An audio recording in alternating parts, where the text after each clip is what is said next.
ಸ್ಥಳದಲ್ಲಿ ಶ್ರೀರಾಮರ ಒಂದು ಮೂರ್ತಿಯನ್ನು ಪ್ರತಿಷ್ಠಾಪನೆ ಮಾಡಿದರು ನರೇಂದ್ರ ಮೋದಿಜಿಯವರು ಮತ್ತು ಸ್ವಾಮೀಜಿಯವರು ಕೂತ್ಕೊಂಡು. ಆ ಒಂದು ಸ್ಥಳಕ್ಕೆ ಇವತ್ತು ಪರ್ತಗಾಳಿ ಮಠಕ್ಕೆ, ಗೋಕರ್ಣತಗಾಳಿ ಮಠಕ್ಕೆ ಗೋವಾದಲ್ಲಿ ನಾನು ಬಂದಿಲ್ಲಿ. ನನಗೆ ಭಾರಿ ಒಂದು ಚೆನ್ನಾಗಿ ಕಾಣಿಸಿದೆ ಅಂದರೆ ಈ ಒಂದು ಅಯೋಧ್ಯದ ರಾಮ ಮಂದಿರ. ಈ ರಾಮ ಮಂದಿರವನ್ನು ಯಾವ ರೀತಿ ಇದೆ, ಅಯೋಧ್ಯದಲ್ಲಿ ರಾಮ ಮಂದಿರ ಯಾವ ರೀತಿ ಇದೆ ಅದನ್ನು ಈ ಒಂದು ನಮ್ಮ ಮಠದ ಒಂದು ಪಕ್ಕದಲ್ಲೇ ಒಂದು ನಮ್ಮ ವಿನಯರಾಮ್ ತುಮಕೂರದವರು, ಒಂದು ನಮ್ಮ ಕರ್ನಾಟಕದವರೇ. ನಂಗೆ ಭಾಳ ಖುಷಿ ಆಯ್ತು ಅಂದರೆ ನಮ್ಮ ಕರ್ನಾಟಕದವರೇ ಒಂಗೆ ನೋಡಲಿಕ್ಕೆ, ಅಂದರೆ ಗೋವಾ ಜನರಾಗಲಿ ಇಡೀ ದೇಶದ ಜನ ಇಲ್ಲಿ ಬರ್ತಾ ಇದ್ದಾರೆ, ಗಮನ ಸೆಳೀತಾ ಇದ್ದಾರೆ. ಅವ್ರ ಹತ್ರ ಮಾತುವ ಸರ್. ನಮಸ್ತೆ. ಜೈ ಶ್ರೀರಾಮ್. ಜೈ ಶ್ರೀರಾಮ್. ಜೈ ಶ್ರೀರಾಮ್. ಸರ್, ಈಗ ತಾವು ಇಂಥದ್ದೊಂದು ಈ ಒಂದು ನಮ್ಮ ಅಯೋಧ್ಯದಲ್ಲಿ ಏನು ಮಂದಿರವನ್ನು ಕಟ್ಟಿದ್ದಾರೆ ಅದನ್ನು ಸೇಮ್ ಆಗಿ ಆಗಿ ತಾವಿಲ್ಲಿ ಒಂದು ಪ್ರತಿಷ್ಠಾಪನೆಯನ್ನು ಮಾಡಿದ್ದೀರಿ. ನಿಜವಾಗ್ಲೂ ಇದು ಸಂತೋಷ. ಯಾಕಂದ್ರೆ ನೀವು ನಮ್ಮ ಒಂದು ಕರ್ನಾಟಕದವರು, ತುಮಕೂರದವರು ಅಂತ ನಾನು ಕೇಳ್ಪಟ್ಟಿದ್ದೆ. ನಿಜವಾಗ್ಲೂ ಭಾರಿ ಖುಷಿ. ಇದು ಮಾಡಿರೋ ಉದ್ದೇಶ ಬಂದ್ಬಿಟ್ಟು ರಾಮನ ಆದರ್ಶ ಗುಣಗಳು ಸರ್ವರಿಗೂ ಬೇಕು ಅಂತ ರಾಜ್ಯ ಪ್ರವಾಸ ಮಾಡ್ತಾರೆ 2022 ಇಸ್ವಿಯಿಂದ. ಕಾರಣ ಏನಪ್ಪ ಅಂದರೆ ರಾಮ ಬಂದು ಸೂರ್ಯ ವಂಶದವನು. ಸೂರ್ಯ ಸರ್ವರಿಗೂ ಯಾವ ಥರ ಸರಿಸಮವಾಗಿ ಬೆಳಕೊಡ್ತಾನೋ ಅದೇ ರಾಮನ ಆದರ್ಶ ಗುಣಗಳು ಸಹ ಸರ್ವರಿಗೂ ಬೇಕು ಅಂತ ರಾಜ್ಯ ಪ್ರವಾಸ ಮಾಡ್ತಾ ಬರ್ತಾ ಇದ್ದೀನಿ. ಇದು 2022 ಇಸ್ವಿಯಿಂದ ನಿರಂತರ ಪಯಣ, ನಿರಂತರವಾಗಿ ಪ್ರದರ್ಶನ ಮಾಡ್ತಾ ಬಂದಿರೋ ಅನುಷ್ಠಾನ ಪ್ರಧಾನವಾದ ರಾಮ ಮಂದಿರ. ಎಲ್ಲೂ ಗ್ಯಾಪ್ ಕೊಟ್ಟಿಲ್ಲ, ಒಂದು ಸತಿ ಹಿಂದಕ್ಕೆ ಹೋಗಿಲ್ಲ, ಡಂಪ್ ಮಾಡಿಲ್ಲ. ಇದು ನಿರಂತರ ಪ್ರದರ್ಶನ ಆಗ್ತಾ ಬಂದಿರೋದು. ಸುಮಾರು ಬೆಂಗಳೂರಲ್ಲಿ ಸುಮಾರು ಕರ್ನಾಟಕದ ಸುಮಾರು 94 ಪ್ರದರ್ಶನ ಮಾಡಿದ್ದೀನಿ. ಇವಾಗ ನಮಗೆ ಮಂತ್ರಾಲಯ ರಾಯರ ಮಠ ಆಗಿರ್ಬೋದು, ಉತ್ತರಾದಿ ಮಠ ಆಗಿರ್ಬೋದು, ವ್ಯಾಸರಾಜ ಮಠ ಆಗಿರ್ಬೋದು, ಶೃಂಗೇರಿ ಶಂಕರ ಮಠ ಆಗಿರ್ಬೋದು, ಮತ್ತು ಕರ್ನಾಟಕದಲ್ಲಿ ಕಂಪ್ಲೀಟ್ ಮಾಡಿದ್ದೀನಿ. ಈಗ ಗೋವಾ ರಾಜ್ಯಕ್ಕೆ ಬಂದಿದ್ದೀನಿ. ವಿಶೇಷ ಏನಪ್ಪ ಅಂದರೆ 77 ಅಡಿ ರಾಮ ಮಂದಿರ ಪ್ರತಿಷ್ಠಾಪನೆ ಮಾಡಿದಾಗ, ಮೋದಿಜಿಯವರು ಪ್ರತಿಷ್ಠಾಪನೆ ಮಾಡಿದ್ರು, ಆ ಒಂದು ಸಂದರ್ಭದಲ್ಲಿ ನಮ್ಮ ರಾಮ ಮಂದಿರ ಸಹ ಪ್ರದರ್ಶನ ಮಾಡಿದ್ವಿ. ಅದೊಂದು ಖುಷಿಯಾದ ವಿಚಾರ ಈ ಒಂದು ಸಂದರ್ಭದಲ್ಲಿ ಪ್ರದರ್ಶನ ಮಾಡ್ತಾ ಇರೋದು ಸರ್. ಸರ್, ಈಗ ತಾವು ಕರ್ನಾಟಕದಲ್ಲೇ 95 ಮಾಡಿದ್ವಿ. ಇದು ಹೊರ ರಾಜ್ಯ. ಈಗ ನಾವು ಕರ್ನಾಟಕದಿಂದ ಹೊರ ರಾಜ್ಯಕ್ಕೆ ಬಂದಿದ್ದೀವಿ, ಗೋವಾಕ್ಕೆ. ಇದು ಪ್ರಥಮ ಬಾರಿ ಇಲ್ಲಿ ಮಾಡ್ತಾ ಇದ್ದೀವಿ. ಪ್ರಥಮ ಬಾರಿ ಸರ್ ಇಲ್ಲಿ ಮಾಡ್ತಾ ಇದ್ದಾರೆ. ಸರ್, ಹೇಗಿದೆ ರೆಸ್ಪಾನ್ಸ್ ಜನರು? ಸರ್, ಎಷ್ಟು ಖುಷಿ ಪಡ್ತಾರೆ ಅಂದರೆ ನಮಗೆ ಮೋಕ್ಷನೇ ಸಿಕ್ಕಿದೆ ಅಂತ ಕಣ್ಣಲ್ಲಿ ಹಾಕಿದ್ದಾರೆ, ಅನ್ಕಾನ್ಶಿಯಸ್ ಆಗಿದ್ದಾರೆ. ಮತ್ತು ನಮ್ಮನ್ನೇ ರಾಮ ರಾಮ ರಾಮ ಅಂದ್ಕೊಂಡು ಅಷ್ಟು ನಮ್ಮ ಬಾಡಿನೇ ಟಚ್ ಮಾಡಿದ್ರೆ ಅವ್ರ ಫೀಲ್ ನಾವು ಎಕ್ಸ್ಪ್ರೆಸ್ ಮಾಡೋಕ್ಕಾಗಲ್ಲ ಸರ್. ಮತ್ತು ಇನ್ನೊಂದು ನೋಡಿ, ಒಂದು UKG ಮಗು ಬಂದು, UKGಯಿಂದ ಫಸ್ಟ್ ನನ್ನ ಮಗು ಬಂದಿದೆ. ಆ ಮಗು ಇದ್ರೊಳಗಡೆ ಹೋಗ್ಬೇಕು ಅನ್ನೋದು ಇಚ್ಛೆ ಆಗಿದೆ. ಯಾಕೆ ನಮ್ಮ ಮಗುಗೆಲ್ಲ ಕಲರ್ಫುಲ್ ಕಂಡಿದೆ. ಅವ್ರ ತಾಯಿ ಇಲ್ಲಪ್ಪ ಇದ್ರೊಳಗಡೆ ಹೋಗೋಕ್ಕಾಗಲ್ಲ, ಅಯೋಧ್ಯೆ ದೊಡ್ಡ ಪ್ರಮಾಣ ಇರುತ್ತೆ, ಅಲ್ಲಿ ಬೇಕಾದ್ರೆ ಕರ್ಕೊಂಡು ಹೋಗ್ತೀನಿ ಅಂತ. ನೀನು ಪ್ರಾಮಿಸ್ ಮಾಡು, ನೀನು ಕರ್ಕೊಂಡು ಹೋಗ್ತೀನಿ ಅಂತ ಸುಳ್ಳು ಹೇಳ್ತೀಯಾ, ಇಲ್ಲೇ ಪ್ರಾಮಿಸ್ ಮಾಡೋದು ಬಿಟ್ಟು ಇಲ್ಲೇ ಪ್ರಾಮಿಸ್ ಮಾಡಿಸ್ಕೊಂತ ನಾನು ಅಯೋಧ್ಯೆ ಕರ್ಕೊಂಡು ಹೋಗ್ತೀನಿ ಅಂತ. ಅದು UKG ಮಗು. ಆ ಮಗುಗೆ ಬೊಂಬೆಗಳು ನೋಡಿ ಒಂಥರ ಮಗು ಫೀಲ್ ಆಯಿತು. ನಂಗೆ ಬೇಕು ಅನ್ನಿಸ್ತಲ್ಲ, ಅಯೋಧ್ಯೆಲ್ಲ ಹತ್ರ ಏನೋ ಫೀಲ್, ಅದರಲ್ಲಿ ಒಂದು ಇನ್ಸ್ಪಿರೇಷನ್ ಇದೆಯಲ್ಲ, ಮಗು ನಾನು ಹೋಗ್ಬೇಕು ಅನ್ನೋದು ಫೀಲ್ ಬರುತ್ತಲ್ಲ. ಚಿಕ್ಕ ಮಕ್ಕಳಿಗೂ ಸಹ ಇದು ನೋಡಿದ ತಕ್ಷಣ ನಾವು ಅಯೋಧ್ಯೆಗೆ ಹೋಗ್ಬೇಕು ಅನ್ನೋದು ಪ್ರೇರಣೆ ಕೊಡುತ್ತೆ.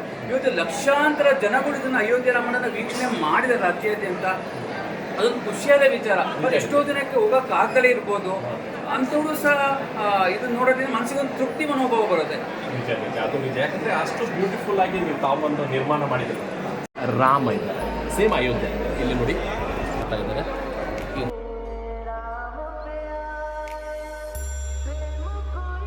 ಚೆನ್ನಾಗಿದೆ. ಕನ್ನಡಿಂದನೇ ಗೋವಾದಲ್ಲಿ ಬಂದ್ಕೊಂಡು ಕೂಡ ಕನ್ನಡಿಂದ ಬರೆದಿದ್ದಾರೆ ನಮ್ಮ ತುಮಕೂರದ ವಿನಯರಾಮ್ ಅವರು. ನೋಡಿ ಎಷ್ಟು ವಂದನೆ ಮಹಡಿ, ಸೀತಾರಾಮ್ ದರ್ಶನ, ನೆಲಮಹಡಿ ಅಂತ ಎಲ್ಲ ಕನ್ನಡದಿಂದ ನೋಡಿ. ಧ್ವಜ ಭಾರಿ ಬ್ಯೂಟಿಫುಲ್ ಆಗಿ ಮಾಡಿದ್ದಾರೆ ನೋಡಿ, ಎಷ್ಟು ಸೂಪರ್ ಆಗಿ ಮಾಡಿದ್ದಾರೆ.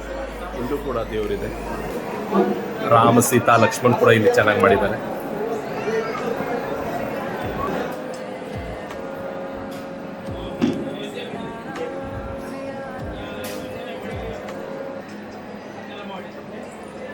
ಗೋವಾದ ಸರ್, ಇದು ಈಗ ಇದು ಮಾಡಿದ್ರಲ್ಲ, ಈಗ ಒಂದು ಕಟ್ಟಿದ ಅಥವಾ ಯಾವ್ದಿದು ಸರ್? ಇದು ಮಟೀರಿಯಲ್ಸ್ ಯಾವ್ದು ಸರ್? ಇದು ಒಂದೇ ಪರ್ಟಿಕ್ಯುಲರ್ ಮೆಟೀರಿಯಲ್ ಅಂತ ಮಾಡಿದ್ದಲ್ಲ. ಇದರಲ್ಲಿ ನಾವು ವುಡ್ ಯೂಸ್ ಮಾಡಿದೀವಿ, ಥರ್ಮೋಕೋಲ್ ಯೂಸ್ ಮಾಡಿದೀವಿ, ಫೋಮ್ ಬೋರ್ಡ್ ಯೂಸ್ ಮಾಡಿದೀವಿ, ಮತ್ತೆ ಬೇರೆ ಬೇರೆ ಸಣ್ಣ ಪುಟ್ಟ ಮೆಟೀರಿಯಲ್ಸ್ ಎಲ್ಲ ಯೂಸ್ ಮಾಡಿದೀವಿ.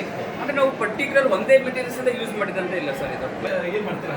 ಹಳೆದಲ್ಲಿ ಸರ್, ಅದು ಮತ್ತೆ ವಾಶ್ ಮಾಡೋಕ್ಕಾಗಲ್ಲ. ಇದೆಲ್ಲ ಹೊಸ ಮನೆ ರೀಸೆಂಟ್ ಆಗಿ ಮಾಡಿದೆ ಸರ್ ಇದೆಲ್ಲ. ಸರ್, ಈಗ ಸರ್ ನಿಮಗೆಲ್ಲ ರೆಸ್ಪಾನ್ಸ್ ಒಳ್ಳೆ ಮಾಡ್ತಾರೆ.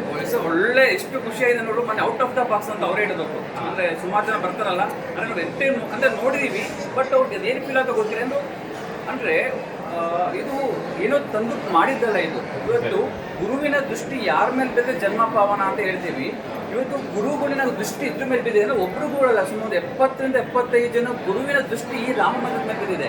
ಅವರು ಸಹ ಇದು ಸುತ್ತ ಪ್ರದಕ್ಷಿಣೆಗಳು ಹಾಕಿ ಶ್ರೀರಾಮ ಜಯರಾಮ ಜಯ ಜಯರಾಮ ಅಂದ್ರೆ ಜಪಗಳು ಮಾಡಿದ್ದಾರೆ.